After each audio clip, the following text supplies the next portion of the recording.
Средствата, како што кажав, за изградба на платформата, кои што веќе се обезбедени, доаѓаат преку проектот на Министерството за модернизација на земјоделството.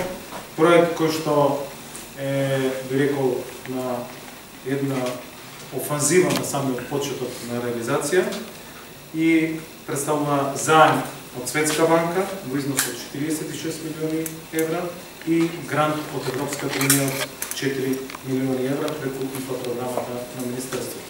Преку изградбата на оваа логистичко-дистрибутивна платформа како важен капитален проект, пред нас си поставуваме и треба да се остварат значени цели. Најпрво, платформата на потрошувачите ќе им понуди високо квалитетни и безбедни производи, односно уште повеќе ќе ја подобри заек на безбедноста на храната и хигиенските услови.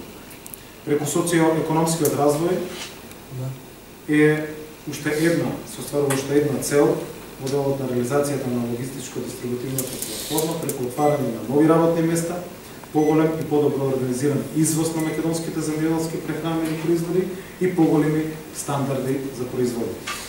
И базата од овој договор вклучува подготовка на главен проект, финализирање на проектирањето на планот за управување со животна средина и социјалните аспекти и во оваа фаза ќе го отвори патот за добивање на потребните градежни дозволи, обезбедувајќи усогласеност со националното законодавство и меѓународните стандарди.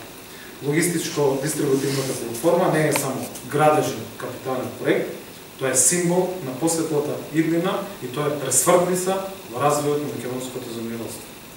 Како што ќе напредува во своите фази, во следниот период, новата платформа ветува дека ќе го трансформира земјоделството, правејќи го поконкурентно, одржливо и економски поисплатно.